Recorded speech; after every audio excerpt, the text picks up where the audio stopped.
Beneath the surface of a mushroom, hidden from view, there's a sprawling network of white, thread-like filaments that most people never think about. It's called mycelium, and it's technically the actual body of the fungus. The mushroom you see poking up from the forest floor is really just the fruiting part, a temporary structure built for reproduction. The mycelium underneath is the real organism, and it can spread for meters, sometimes kilometers, silently weaving through soil, wood, and organic matter. Someone in a lab looked at this dense, fibrous network and realized something unexpected. Grown and processed the right way, mycelium behaves an awful lot like animal hide. It's flexible, it's strong, and with the right treatment, it can be turned into a material that looks, feels, and functions remarkably like leather without a single animal involved. If watching biology get repurposed into industrial material sounds like your kind of fascination, subscribing genuinely helps us keep making more of these deep dives. And this one involves growing an entire material from scratch in a matter of days. It starts with spores, carefully selected fungal strains chosen specifically for how densely and quickly their mycelium grows, along with how well the resulting mat holds together structurally. These spores are cultivated in sterile lab conditions initially, grown into a small starter culture that will eventually be used to inoculate much larger batches. Sterility matters enormously here, because introducing unwanted bacteria or competing fungal species at this stage can ruin an entire production run before it even begins. Once the starter culture is established, it gets introduced to what's essentially its food source and growing medium simultaneously: agricultural waste. This is one of the more elegant parts of the entire process. Sawdust, corn stalks, hemp fibers, or other cellulose-rich byproducts from farming and forestry, materials that would otherwise be discarded or burned, get packed into shallow trays and sterilized to eliminate competing organisms. The mycelium starter is then spread evenly across this substrate. Before the trays are moved to the incubation rooms, the physical composition of this agricultural substrate must be engineered with absolute precision. It is not just about dumping random plant scraps into a container. The ratio of carbon to nitrogen within the mixture determines exactly how thick and resilient the final fungal fibers will be. If the substrate is packed too tightly, the mycelium suffocates from a lack of oxygen and ceases its growth. Conversely, if it is too loose, the filaments cannot bridge the gaps effectively, resulting in a weak, structurally fractured mat. Workers must finely shred, hydrate, and balance the chemical nutrient profile of this organic waste, setting up the ideal structural scaffolding for the growing fungal network. From here, the trays move into carefully controlled growth rooms, essentially clean rooms with precisely managed temperature, humidity, and airflow. Conditions typically sit in a warm, humid range, since mycelium thrives in environments that mimic the damp, organic, rich forest floor it would naturally colonize. Over the following days, something remarkable happens. The fungal threads begin spreading through the substrate, digesting the cellulose and lignin in the plant waste, using it as fuel to grow, thread by thread, filament by filament, until they form a dense, interconnected network across the entire surface of the tray. Technicians monitor this growth closely, checking density and thickness at regular intervals. Grow it for too short a time, and the resulting mat is thin and structurally weak. Let it grow too long, and the mycelium can begin transitioning toward fruiting, forming actual mushroom caps, which isn't what this process wants at all. Timing here is a genuinely precise science, usually landing somewhere between 1 and 2 weeks, depending on the specific fungal strain and environmental conditions. Once the mycelium mat reaches the desired density, harvesting begins. Workers carefully lift the now solid sheet of fungal material from its growing tray.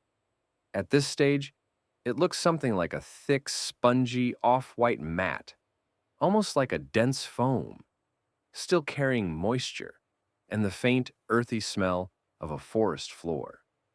This raw sheet is the foundational material, but it's nowhere near ready to be called leather yet. The first major transformation is deactivation, essentially stopping the biological growth process entirely, so the material becomes stable and stops changing. This typically involves controlled heat treatment, killing off the living fungal cells, while preserving the physical structure they built. Without this step, the material would continue to grow, decompose, or develop mold over time, making it completely unsuitable as a durable product. Once deactivated, the material reveals an incredible structural secret under magnification that explains its leather-like performance. Unlike synthetic plastics, which are solid, uniform sheets, or woven textiles made of interlaced threads, mycelium is a chaotic, three-dimensional network of microscopic hollow tubes. Because these fibers branch and lock together in every possible direction, they distribute tension incredibly well when pulled or bent. This isotropic structure means mycelium leather possesses no natural weak direction, unlike traditional animal hides, which often tear more easily along specific grain lines. This unique biological architecture gives the harvested sheets an inherently high tensile strength and a natural breathability, preparing them perfectly for the intense physical stress of the next complex chemical processing phase. From here, the sheet enters what's often referred to as an eco-friendly tanning process, though it functions quite differently from traditional animal leather tanning. Instead of the toxic chromium salts used in conventional leather production, mycelium leather manufacturers use plant-based tannins, natural oils, and other organic compounds to treat the material. This tanning stage serves multiple purposes simultaneously. It further stabilizes the fibrous structure against microbial breakdown. It introduces flexibility so the material doesn't crack or become brittle, and it begins developing the material's final color and surface characteristics. After tanning, the sheet is dried under controlled conditions, carefully monitored to prevent warping or uneven shrinkage.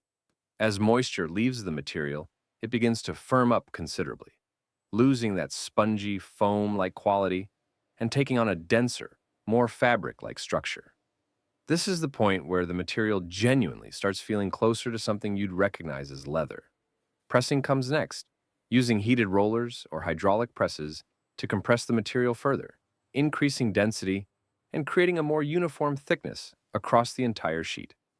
Texturizing follows, and this is where visual artistry meets industrial process. Embossing rollers or plates, engraved with patterns replicating natural leather grain, whether that's a smooth calfskin look or a more pronounced pebbled texture, are pressed into the material's surface under heat and pressure. This step transforms a relatively plain, uniform sheet into something visually indistinguishable from traditional leather at a casual glance, complete with the subtle irregularities and grain patterns customers expect. Finishing touches include applying protective coatings, sometimes plant-based waxes or bio-based polymers, which improve water resistance, add a subtle sheen, and protect the surface from scuffing and everyday wear. Color can be introduced at multiple stages throughout this process, either during tanning or as a final surface treatment, allowing manufacturers to produce mycelium leather in colors, ranging far beyond what natural animal hides typically offer. This transition from raw biology to premium fashion represents a massive environmental breakthrough. Traditional cattle ranching is incredibly resource-intensive, requiring thousands of liters of water, vast areas of deforested land, and producing significant greenhouse gas emissions before the tanning process even begins. Conversely, synthetic leathers rely heavily on petroleum-based plastics like polyurethane, which shed microplastics into ecosystems throughout their lifespan. Growing an entire material from waste in under 2 weeks, without a single animal involved and without the environmental toll of conventional tanning, is the kind of thing that sounds almost too efficient to be real. Yet facilities producing this material at commercial scale exist right now, quietly expanding as demand for alternatives grows. So here's something worth considering. If a fungus can be grown into leather using nothing but agricultural scraps in roughly 2 weeks, what other biological processes might be sitting untapped, waiting for someone to notice their industrial potential? Tell us what you think in the comments below. And if you want to see more of these strange material transformations, subscribe for what's coming next.